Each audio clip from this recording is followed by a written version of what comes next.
श्रीऋणहर्ता महागणपति स्तोत्रम।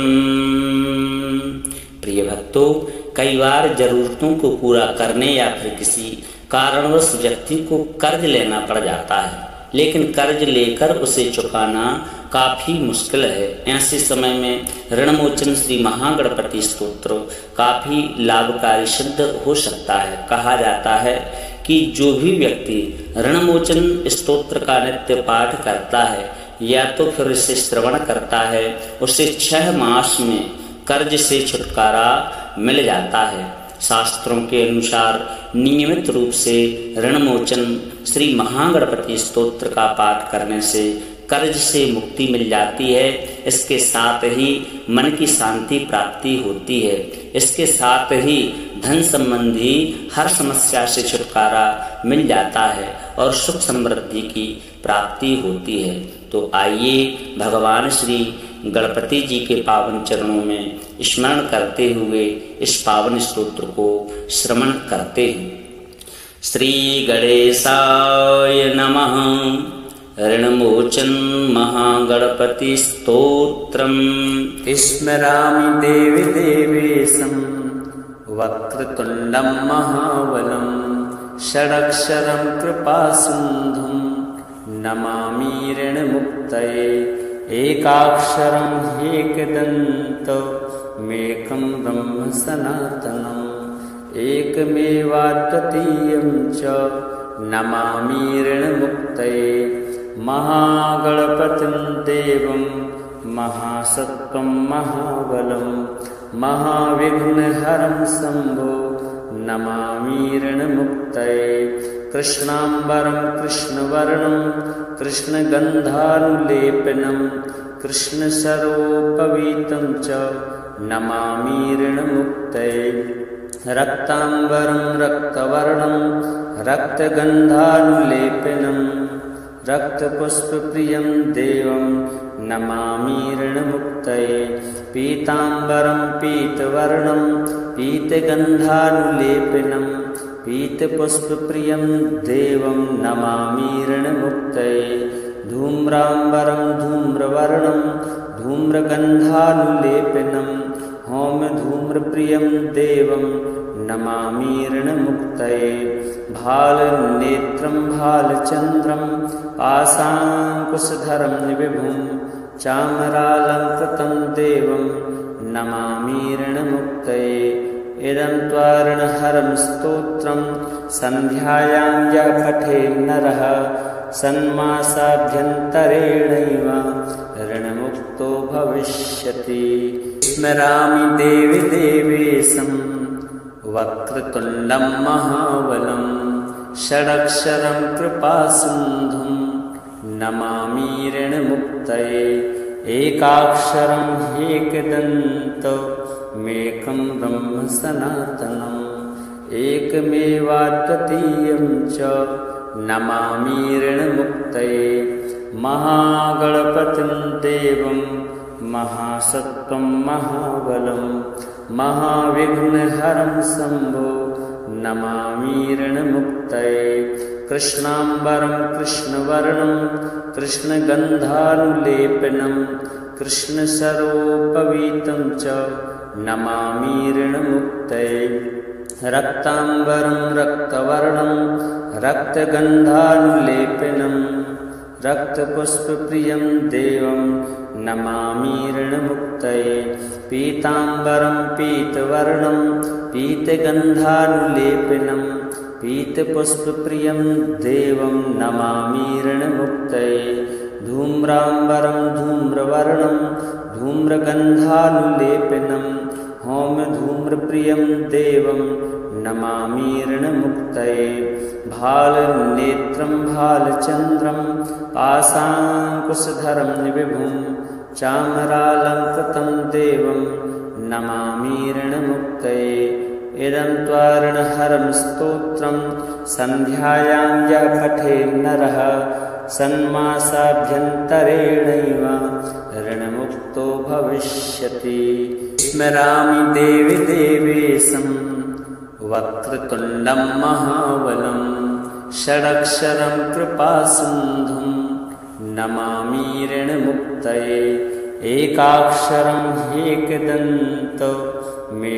ब्रह्म सनातनम् एकमेवाद्वितीयं च नमामि ऋणमुक्तये महागणपतिं देवं महासत्त्वं महाबलं महाविघ्नहरं शम्भो नमामि ऋणमुक्तये कृष्णाम्बरं कृष्णवर्णं कृष्णगन्धानुलेपनं कृष्णसरोपवीतं च नमामि ऋणमुक्तये रक्ताम्बरं रक्तवर्णं रक्तगन्धानुलेपनं रक्तपुष्पप्रियं देवं नमामि ऋणमुक्तये पीताम्बरं पीतवर्णं पीतगन्धानुलेपनं पीतपुष्पप्रियं देवं नमामि ऋणमुक्तये धूम्राम्बरं धूम्रवर्णं धूम्रगन्धानुलेपनं होमधूम्रप्रियं देवं नमामि ऋणमुक्तये भालनेत्रं भालचन्द्रं पाशाङ्कुशधरं विभुं चामरालङ्कृतं देवं नमामि ऋणमुक्तये इदं त्वारणहरं स्तोत्रं सन्ध्यायां यः पठेत् नरः षण्मासाभ्यन्तरेणैव ऋणमुक्तो भविष्यति स्मरामि देवि देवेशं वक्रतुण्डं महाबलं षडक्षरं कृपासिन्धुं नमामि ऋणमुक्तये एकाक्षरं ह्येकदन्तमेकं ब्रह्म सनातनम् एकमेवाद्वितीयं च नमामि ऋणमुक्तये महागणपतिं देवं महासत्त्वं महाबलं महाविघ्नहरं शम्भो नमामि ऋणमुक्तये कृष्णाम्बरं कृष्णवर्णं कृष्णगन्धानुलेपनं कृष्णसरोपवीतं च नमामि ऋणमुक्तये रक्ताम्बरं रक्तवर्णं रक्तगन्धानुलेपनं रक्तपुष्पप्रियं देवं नमामि ऋणमुक्तये पीताम्बरं पीतवर्णं पीतगन्धानुलेपनं पीतपुष्पप्रियं देवं नमामि ऋणमुक्तये धूम्राम्बरं धूम्रवर्णं धूम्रगन्धानुलेपनं होमधूम्रप्रियं देवं नमामि ऋणमुक्तये भालनेत्रं भालचन्द्रं पाशाङ्कुशधरं विभुं चामरालङ्कृतं देवं नमामि ऋणमुक्तये इदं त्वारणहरं स्तोत्रं सन्ध्यायां यः पठेत् नरः षण्मासाभ्यन्तरेणैव ऋणमुक्तो भविष्यति स्मरामि देवि देवेशं वक्रतुण्डं महाबलं षडक्षरं कृपासिन्धुं नमामि ऋणमुक्तये एकाक्षरं ह्येकदन्तमेकं ब्रह्म सनातनम् एकमेवाद्वितीयं च नमामि ऋणमुक्तये महागणपतिं देवं महासत्त्वं महाबलं महाविघ्नहरं शम्भो नमामि ऋणमुक्तये कृष्णाम्बरं कृष्णवर्णं कृष्णगन्धानुलेपनं कृष्णसरोपवीतं च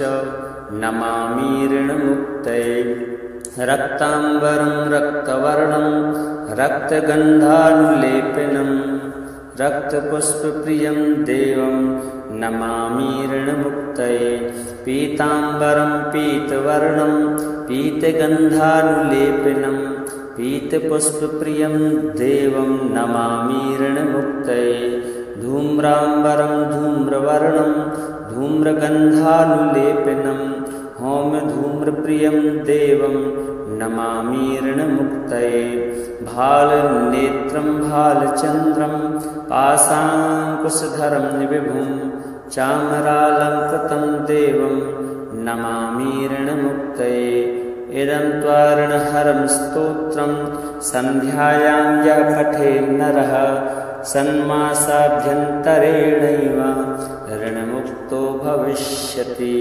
स्मरामि देवि देवेशं वक्रतुण्डं महाबलं षडक्षरं कृपासिन्धुं नमामि ऋणमुक्तये। एकाक्षरं ह्येकदन्तमेकं ब्रह्म सनातनम् एकमेवाद्वितीयं च नमामि ऋणमुक्तये। महागणपतिं देवं महासत्त्वं महाबलं महाविघ्नहरं शम्भो नमामि ऋणमुक्तये। कृष्णाम्बरं कृष्णवर्णं कृष्णगन्धानुलेपनं कृष्णसरोपवीतं च नमामि ऋणमुक्तये। रक्ताम्बरं रक्तवर्णं रक्तगन्धानुलेपनं रक्तपुष्पप्रियं देवं नमामि ऋणमुक्तये। पीताम्बरं पीतवर्णं पीतगन्धानुलेपनं पीतपुष्पप्रियं देवं नमामि ऋणमुक्तये। धूम्राम्बरं धूम्रवर्णं धूम्रगन्धानुलेपनं होमधूम्रप्रियं देवं नमामि ऋणमुक्तये। भालनेत्रं भालचन्द्रं पाशाङ्कुशधरं विभुं चामरालङ्कृतं देवं नमामि ऋणमुक्तये। इदं त्वार्णहरं स्तोत्रं सन्ध्यायां यः पठेत् नरः षण्मासाभ्यन्तरेणैव ऋणमुक्तो भविष्यति। स्मरामि देवि देवेशं वक्रतुण्डं महाबलं षडक्षरं कृपासिन्धुं नमामि ऋणमुक्तये। एकाक्षरं ह्येकदन्तमेकं ब्रह्म सनातनम् एकमेवाद्वितीयं च नमामि ऋणमुक्तये।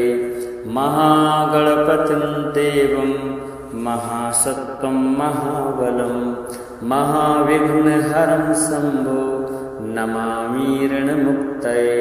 कृष्णाम्बरं कृष्णवर्णं कृष्णगन्धानुलेपनं कृष्णसरोपवीतं च नमामि ऋणमुक्तये। रक्ताम्बरं रक्तवर्णं रक्तगन्धानुलेपनं रक्तपुष्पप्रियं देवं नमामि ऋणमुक्तये। पीताम्बरं पीतवर्णं पीतगन्धानुलेपनं पीतपुष्पप्रियं देवं नमामि ऋणमुक्तये।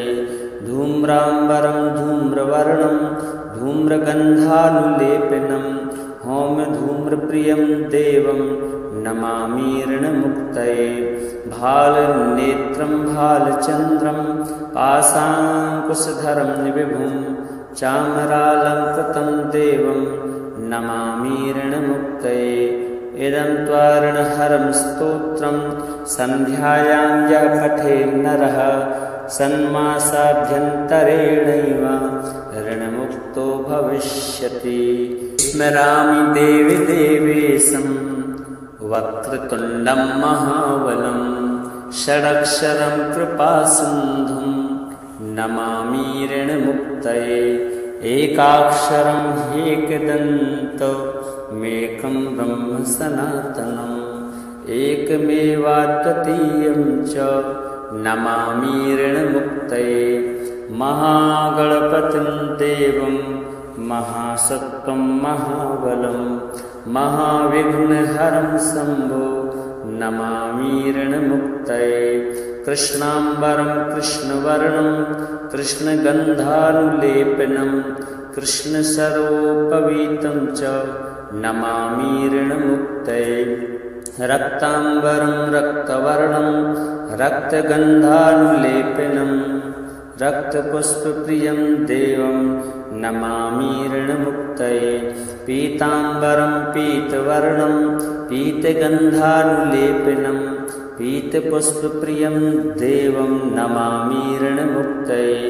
धूम्राम्बरं धूम्रवर्णं धूम्रगन्धानुलेपनं होम धूम्रप्रियं देवं नमामि ऋणमुक्तये। भालनेत्रं भालचन्द्रं पाशाङ्कुशधरं विभुं चामरालङ्कृतं देवं नमामि ऋणमुक्तये। इदं त्वारणहरं स्तोत्रं सन्ध्यायां यः पठेत् नरः षण्मासाभ्यन्तरेणैव ऋणमुक्तो भविष्यति। स्मरामि देवि देवेशं वक्रतुण्डं महाबलं षडक्षरं कृपासिन्धुं नमामि ऋणमुक्तये। एकाक्षरं ह्येकदन्तमेकं ब्रह्म सनातनम् एकमेवाद्वितीयं च नमामि ऋणमुक्तये। महागणपतिं देवं महासत्त्वं महाबलं महाविघ्नहरं शम्भो नमामि ऋणमुक्तये। कृष्णाम्बरं कृष्णवर्णं कृष्णगन्धानुलेपनं कृष्णसरोपवीतं च नमामि ऋणमुक्तये। रक्ताम्बरं रक्तवर्णं रक्तगन्धानुलेपनं रक्तपुष्पप्रियं देवं नमामि ऋणमुक्तये। पीताम्बरं पीतवर्णं पीतगन्धानुलेपनं पीतपुष्पप्रियं देवं नमामि ऋणमुक्तये। धूम्राम्बरं धूम्रवर्णं धूम्रगन्धानुलेपनं होम धूम्रप्रियं देवं नमामि ऋणमुक्तये। भालनेत्रं भालचन्द्रं पाशाङ्कुशधरं विभुं चामरालङ्कृतं देवं नमामि ऋणमुक्तये। इदं त्वारणहरं स्तोत्रं सन्ध्यायां यः पठेत् नरः षण्मासाभ्यन्तरेणैव ऋणमुक्तो भविष्यति।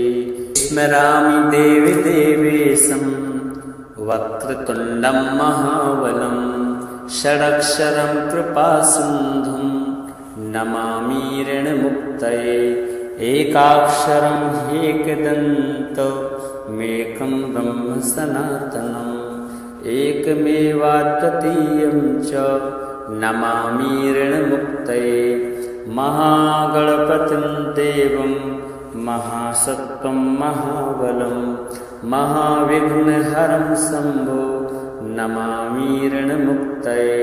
कृष्णाम्बरं कृष्णवर्णं कृष्णगन्धानुलेपनं कृष्णसरोपवीतं च नमामि ऋणमुक्तये।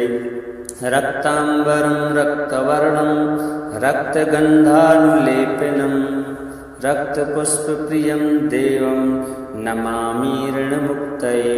पीताम्बरं पीतवर्णं पीतगन्धानुलेपनं पीतपुष्पप्रियं देवं नमामि ऋणमुक्तये। धूम्राम्बरं धूम्रवर्णं धूम्रगन्धानुलेपनं होम धूम्रप्रियं देवं नमामि ऋणमुक्तये। भालनेत्रं भालचन्द्रं पाशाङ्कुशधरं विभुं चामरालङ्कृतं देवं नमामि ऋणमुक्तये। इदं त्वारणहरं स्तोत्रं सन्ध्यायां यः पठेत् नरः षण्मासाभ्यन्तरेणैव ऋणमुक्तो भविष्यति। स्मरामि देवि देवेशं वक्रतुण्डं महाबलं षडक्षरं कृपासिन्धुं नमामि ऋणमुक्तये। एकाक्षरं ह्येकदन्तमेकं ब्रह्म सनातनम् एकमेवाद्वितीयं च नमामि ऋणमुक्तये। महागणपतिं देवं महासत्त्वं महाबलं महाविघ्नहरं शम्भो नमामि ऋणमुक्तये। कृष्णाम्बरं कृष्णवर्णं कृष्णगन्धानुलेपनं कृष्णसरोपवीतं च नमामि ऋणमुक्तये। रक्ताम्बरं रक्तवर्णं रक्तगन्धानुलेपनं रक्तपुष्पप्रियं देवं नमामि ऋणमुक्तये। पीताम्बरं पीतवर्णं पीतगन्धानुलेपनं पीतपुष्पप्रियं देवं नमामि ऋणमुक्तये। धूम्राम्बरं धूम्रवर्णं धूम्रगन्धानुलेपनं होमधूम्रप्रियं देवं नमामि ऋणमुक्तये। भालनेत्रं भालचन्द्रं पाशाङ्कुशधरं विभुं चामरालङ्कृतं देवं नमामि ऋणमुक्तये। इदं त्वारणहरं स्तोत्रं सन्ध्यायां यः पठेत् नरः षण्मासाभ्यन्तरेणैव ऋणमुक्तो भविष्यति। स्मरामि देवि देवेशं वक्रतुण्डं महाबलं षडक्षरं कृपासिन्धुं नमामि ऋणमुक्तये।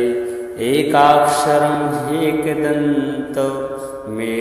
ब्रह्म सनातनम् एकमेवाद्वितीयं च नमामि ऋणमुक्तये।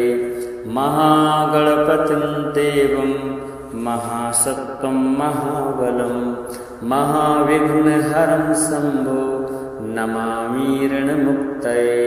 कृष्णाम्बरं कृष्णवर्णं कृष्णगन्धानुलेपनं कृष्णसरोपवीतं च नमामि ऋणमुक्तये। रक्ताम्बरं रक्तवर्णं रक्तगन्धानुलेपनं रक्तपुष्पप्रियं देवं नमामि ऋणमुक्तये। पीताम्बरं पीतवर्णं पीतगन्धानुलेपनं पीतपुष्पप्रियं देवं नमामि ऋणमुक्तये। धूम्राम्बरं धूम्रवर्णं धूम्रगन्धानुलेपनं होमधूम्रप्रियं देवं नमामि ऋणमुक्तये। भालनेत्रं भालचन्द्रं पाशाङ्कुशधरं विभुं चामरालङ्कृतं देवं नमामि ऋणमुक्तये। इदं त्वारणहरं स्तोत्रं सन्ध्यायां यः पठेत् नरः षण्मासाभ्यन्तरेणैव ऋणमुक्तो भविष्यति। स्मरामि देवि देवेशं वक्रतुण्डं महाबलं षडक्षरं कृपासिन्धुं नमामि ऋणमुक्तये। एकाक्षरं ह्येकदन्तमेकं ब्रह्म सनातनम् एकमेवाद्वितीयं च नमामि ऋणमुक्तये। महागणपतिं देवं महासत्त्वं महाबलं महाविघ्नहरं शम्भो नमामि ऋणमुक्तये। कृष्णाम्बरं कृष्णवर्णं कृष्णगन्धानुलेपनं कृष्णसरोपवीतं च नमामि ऋणमुक्तये। रक्ताम्बरं रक्तवर्णं रक्तगन्धानुलेपनं रक्तपुष्पप्रियं देवं नमामि ऋणमुक्तये। पीताम्बरं पीतवर्णं पीतगन्धानुलेपनं पीतपुष्पप्रियं देवं नमामि ऋणमुक्तये। धूम्राम्बरं धूम्रवर्णं धूम्रगन्धानुलेपनं होमधूम्रप्रियं देवं नमामि ऋणमुक्तये। भालनेत्रं भालचन्द्रं पाशाङ्कुशधरं विभुं चामरालङ्कृतं देवं नमामि ऋणमुक्तये। इदं त्वारणहरं स्तोत्रं सन्ध्यायां यः पठेत् नरः षण्मासाभ्यन्तरेणैव ऋणमुक्तो भविष्यति। स्मरामि देवि देवेशं वक्रतुण्डं महाबलं षडक्षरं कृपासिन्धुं नमामि ऋणमुक्तये। एकाक्षरं ह्येकदन्तमेकं ब्रह्म सनातनम् एकमेवाद्वितीयं च नमामि ऋणमुक्तये। महागणपतिं देवं महासत्त्वं महाबलं महाविघ्नहरं शम्भो नमामि ऋणमुक्तये। कृष्णाम्बरं कृष्णवर्णं कृष्णगन्धानुलेपनं कृष्णसरोपवीतं च नमामि ऋणमुक्तये रक्ताम्बरं रक्तवर्णं रक्तगन्धानुलेपनं रक्तपुष्पप्रियं देवं नमामि ऋणमुक्तये पीताम्बरं पीतवर्णं पीतगन्धानुलेपनं पीतपुष्पप्रियं देवं नमामि ऋणमुक्तये धूम्राम्बरं धूम्रवर्णं धूम्रगन्धानुलेपनं होमधूम्रप्रियं देवं नमामि ऋणमुक्तये भालनेत्रं भालचन्द्रं पाशाङ्कुशधरं विभुं चामरालङ्कृतं देवं नमामि ऋणमुक्तये इदं त्वारणहरं स्तोत्रं सन्ध्यायां यः पठेत् नरः सन्मासाभ्यन्तरेणैव ऋणमुक्तो भविष्यति स्मरामि देवि देवेशं वक्रतुण्डं महाबलं षडक्षरं कृपासिन्धुं नमामि ऋणमुक्तये एकाक्षरं ह्येकदन्तमेकं ब्रह्म सनातनम् एकमेवाद्वितीयं च नमामि ऋणमुक्तये महागणपतिं देवं महासत्त्वं महाबलं महाविघ्नहरं शम्भो नमामि ऋणमुक्तये कृष्णाम्बरं कृष्णवर्णं कृष्णगन्धानुलेपनं कृष्णसरोपवीतं च नमामि ऋणमुक्तये रक्ताम्बरं रक्तवर्णं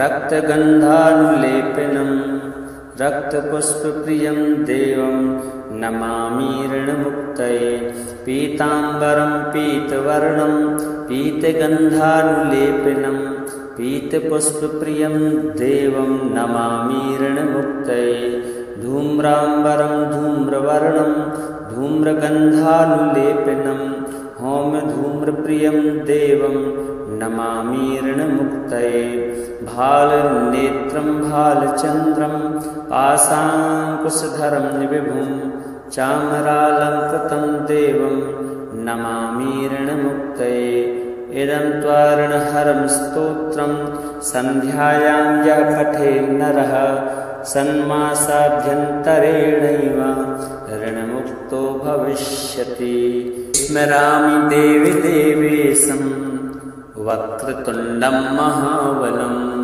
षडक्षरं कृपासिन्धुं नमामि ऋणमुक्तये एकाक्षरं ह्येकदन्तमेकं ब्रह्म सनातनम् एकमेवाद्वितीयं च नमामि ऋणमुक्तये महागणपतिं देवं महासत्त्वं महाबलं महाविघ्नहरं शम्भो नमामि ऋणमुक्तये कृष्णाम्बरं कृष्णवर्णं कृष्णगन्धानुलेपनं कृष्णसरोपवीतं च नमामि ऋणमुक्तये रक्ताम्बरं रक्तवर्णं रक्तगन्धानुलेपनं रक्तपुष्पप्रियं देवं नमामि ऋणमुक्तये पीताम्बरं पीतवर्णं पीतगन्धानुलेपनं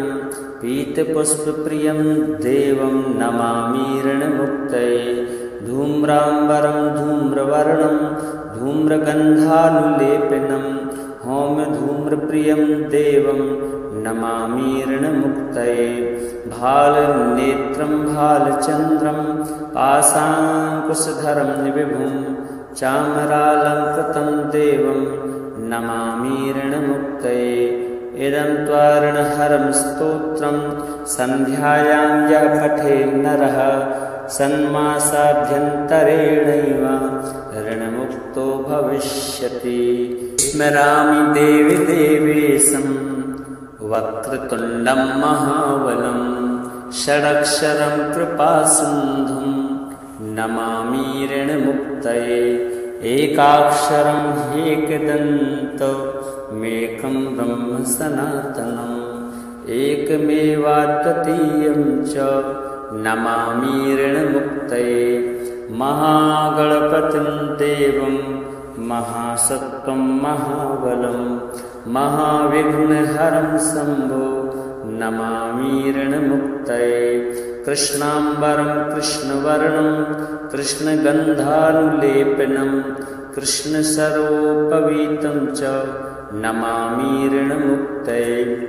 रक्ताम्बरं रक्तवर्णं रक्तगन्धानुलेपनं रक्तपुष्पप्रियं देवं नमामि ऋणमुक्तये। पीताम्बरं पीतवर्णं पीतगन्धानुलेपनं पीतपुष्पप्रियं देवं नमामि ऋणमुक्तये। धूम्राम्बरं धूम्रवर्णं धूम्रगन्धानुलेपनं होमधूम्रप्रियं देवं नमामि ऋणमुक्तये। भालनेत्रं भालचन्द्रं पाशाङ्कुशधरं विभुं चामरालङ्कृतं देवं नमामि ऋणमुक्तये। इदं त्वारणहरं स्तोत्रं सन्ध्यायां यः पठेत् नरः षण्मासाभ्यन्तरेणैव ऋणमुक्तो भविष्यति। स्मरामि देवि देवेशं वक्रतुण्डं महाबलं षडक्षरं कृपासिन्धुं नमामि ऋणमुक्तये। एकाक्षरं ह्येकदन्तमेकं ब्रह्म सनातनम् एकमेवाद्वितीयं च नमामि ऋणमुक्तये। महागणपतिं देवं महासत्त्वं महाबलं महाविघ्नहरं शम्भो नमामि ऋणमुक्तये। कृष्णाम्बरं कृष्णवर्णं कृष्णगन्धानुलेपनं कृष्णसरोपवीतं च नमामि ऋणमुक्तये। रक्ताम्बरं रक्तवर्णं रक्तगन्धानुलेपनं रक्तपुष्पप्रियं देवं नमामि ऋणमुक्तये। पीताम्बरं पीतवर्णं पीतगन्धानुलेपनं पीतपुष्पप्रियं देवं नमामि ऋणमुक्तये। धूम्राम्बरं धूम्रवर्णं धूम्रगन्धानुलेपनं होमधूम्रप्रियं देवं नमामि ऋणमुक्तये। भालनेत्रं भालचन्द्रं पाशाङ्कुशधरं विभुं चामरालङ्कृतं देवं नमामि ऋणमुक्तये।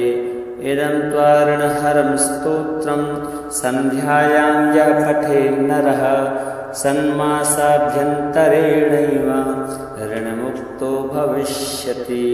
स्मरामि देवि देवेशं वक्रतुण्डं महाबलं षडक्षरं कृपासिन्धुं नमामि ऋणमुक्तये। एकाक्षरं ह्येकदन्तमेकं ब्रह्म सनातनम् एकमेवाद्वितीयं च नमामि ऋणमुक्तये।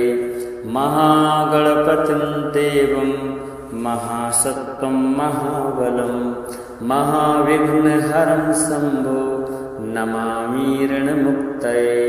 कृष्णाम्बरं कृष्णवर्णं कृष्णगन्धानुलेपनं कृष्णसरोपवीतं च नमामि ऋणमुक्तये। रक्ताम्बरं रक्तवर्णं रक्तगन्धानुलेपनं रक्तपुष्पप्रियं देवं नमामि ऋणमुक्तये। पीताम्बरं पीतवर्णं पीतगन्धानुलेपनं पीतपुष्पप्रियं देवं नमामि ऋणमुक्तये। धूम्राम्बरं धूम्रवर्णं धूम्रगन्धानुलेपनं होमधूम्रप्रियं देवं नमामि ऋणमुक्तये। भालनेत्रं भालचन्द्रं पाशाङ्कुशधरं विभुं चामरालङ्कृतं देवं नमामि ऋणमुक्तये। इदं त्वारणहरं स्तोत्रं सन्ध्यायां यः पठेत् नरः षण्मासाभ्यन्तरेणैव ऋणमुक्तो भविष्यति।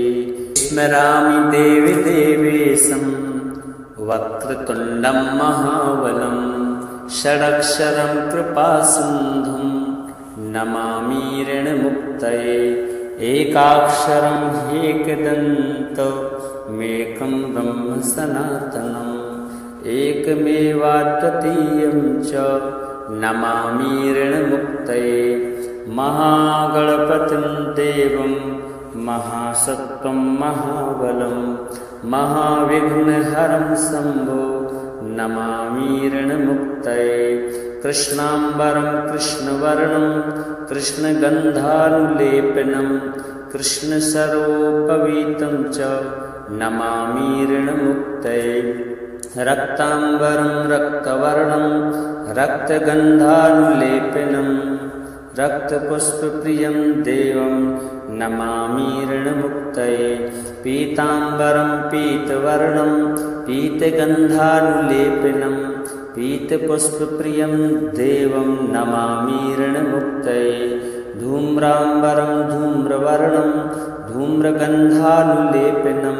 होमधूम्रप्रियं देवं नमामि ऋणमुक्तये भालनेत्रं भालचन्द्रं पाशाङ्कुशधरं विभुं चामरालङ्कृतं देवं नमामि ऋणमुक्तये इदं त्वारणहरं स्तोत्रं सन्ध्यायां यः पठेत् नरः षण्मासाभ्यन्तरेणैव ऋणमुक्तो भविष्यति स्मरामि देवि देवेशं वक्रतुण्डं महाबलं षडक्षरं कृपासिन्धुं नमामि ऋणमुक्तये एकाक्षरं ह्येकदन्तमेकं ब्रह्म सनातनम् एकमेवाद्वितीयं च नमामि ऋणमुक्तये महागणपतिं देवं महासत्त्वं महाबलं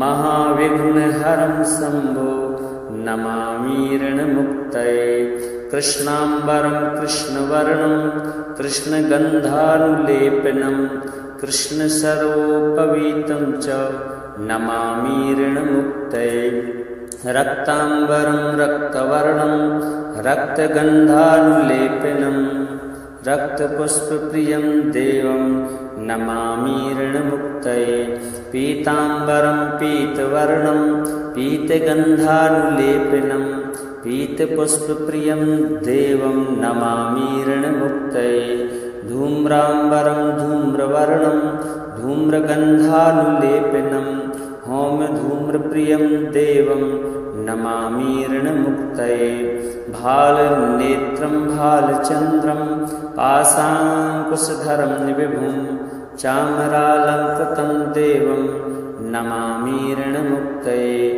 इदं त्वारणहरं स्तोत्रं सन्ध्यायां यः पठेत् नरः षण्मासाभ्यन्तरेणैव ऋणमुक्तो भविष्यति स्मरामि देवि देवेशं वक्रतुण्डं महाबलं षडक्षरं कृपासिन्धुं नमामि ऋणमुक्तये एकाक्षरं ह्येकदन्तमेकं ब्रह्म सनातनम् एकमेवाद्वितीयं च नमामि ऋणमुक्तये महागणपतिं देवं महासत्त्वं महाबलं महाविघ्नहरं शम्भो नमामि ऋणमुक्तये कृष्णाम्बरं कृष्णवर्णं कृष्णगन्धानुलेपनं कृष्णसरोपवीतं च नमामि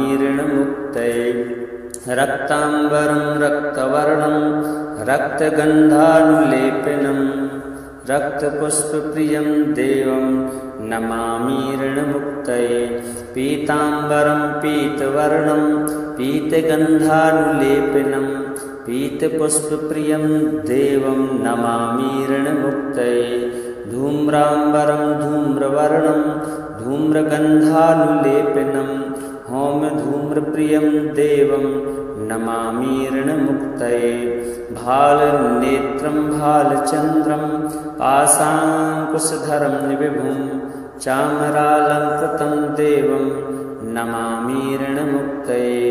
इदं त्वार्णहरं स्तोत्रं सन्ध्यायां यः पठेन्नरः षण्मासाभ्यन्तरेणैव ऋणमुक्तो भविष्यति।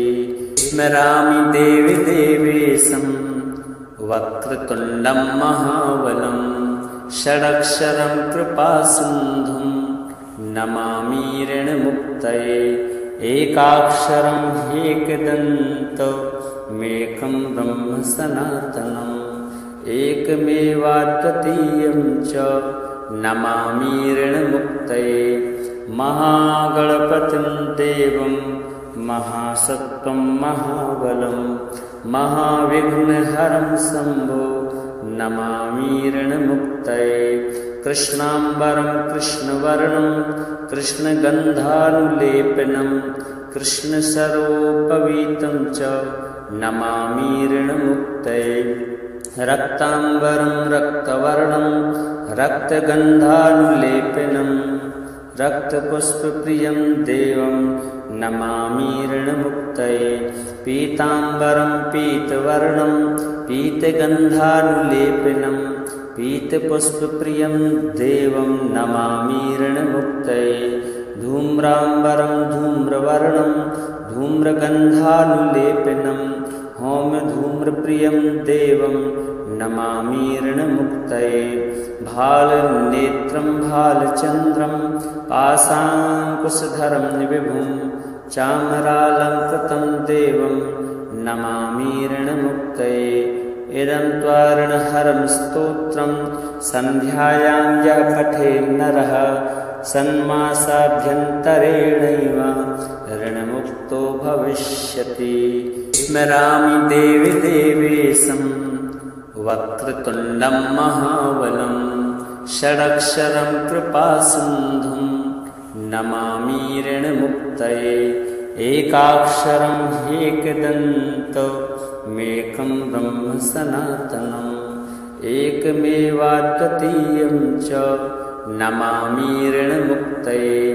महागणपतिं देवं महासत्त्वं महाबलं महाविघ्नहरं शम्भो नमामि ऋणमुक्तये।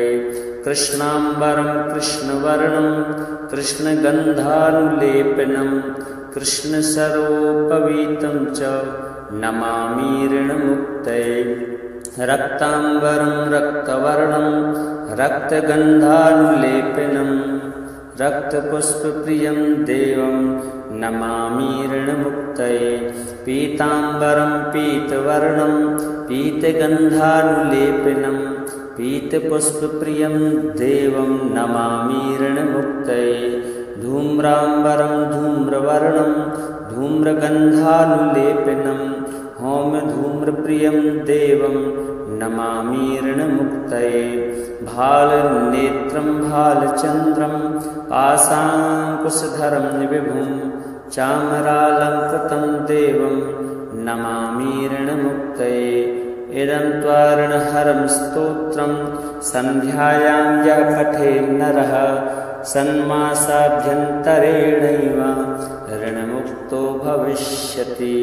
स्मरामि देवि देवेशं वक्रतुण्डं महाबलं षडक्षरं कृपासिन्धुं नमामि ऋणमुक्तये।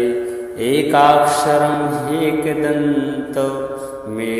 ब्रह्म सनातनम् एकमेवाद्वितीयं च नमामि ऋणमुक्तये। महागणपतिं देवं महासत्त्वं महाबलं महाविघ्नहरं शम्भो नमामि ऋणमुक्तये। कृष्णाम्बरं कृष्णवर्णं कृष्णगन्धानुलेपनं कृष्णसरोपवीतं च नमामि ऋणमुक्तये। रक्ताम्बरं रक्तवर्णं रक्तगन्धानुलेपनं रक्तपुष्पप्रियं देवं नमामि ऋणमुक्तये। पीताम्बरं पीतवर्णं पीतगन्धानुलेपनं पीतपुष्पप्रियं देवं नमामि ऋणमुक्तये। धूम्राम्बरं धूम्रवर्णं धूम्रगन्धानुलेपनं हौम्यधूम्रप्रियं देवं नमामि ऋणमुक्तये। भालनेत्रं भालचन्द्रं पाशाङ्कुशधरं विभुं चामरालङ्कृतं देवं नमामि ऋणमुक्तये। इदं त्वारणहरं स्तोत्रं सन्ध्यायां यः पठेत् नरः षण्मासाभ्यन्तरेणैव ऋणमुक्तो भविष्यति।